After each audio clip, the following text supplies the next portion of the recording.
Hello food lovers, welcome to our channel. నేను మీ రాణి Eramsetti. Friends, 1 cup పెసరపప్పుతో చాలా క్రిస్పీగా కరకరలాడే రిబ్బన్ పకోడీ అనేది చేసుకోవచ్చండి. ఆ ప్రాసెస్ అంతా ఛానల్కి వెళ్ళి క్లియర్గా చూడండి. ఇంగ్రీడియంట్స్ కానీ ప్రాసెస్ కానీ క్లియర్గా తెలుస్తుంది. అలాగే మీకు కూడా ఈ రెసిపీ చాలా బాగా నచ్చుతుంది. మనం జంతికల్ని రకరకాలుగా చేస్తూ ఉంటాం కదా, ఒక్కసారి నేను చూపించిన ప్రాసెస్తో కూడా చేసి చూడండి. చాలా చాలా టేస్టీగా ఉంటాయి. చిన్నపిల్లలు, పెద్ద వయసు వారు అందరూ కూడా చాలా ఈజీగా తినొచ్చు.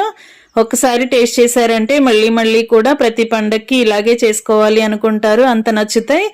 ఆ ప్రాసెస్ అంతా ఛానల్కి వెళ్ళి క్లియర్గా చూడండి. అలాగే రిలేటెడ్ వీడియోలో కూడా రెసిపీకి సంబంధించిన లింక్ అనేది ఉంటుంది, ఓపెన్ చేసి చూడండి. మీ అందరికీ కూడా ఈ రెసిపీ చాలా బాగా నచ్చుతుంది. అలాగే ఛానల్ని ఫస్ట్ టైం వాచ్ చేసిన వారు సబ్స్క్రైబ్ చేసుకుని పక్కనే ఉన్న బెల్ బటన్ క్లిక్ చేయండి. Thanks for watching. నేను మీ రాణి ఎరంశెట్టి.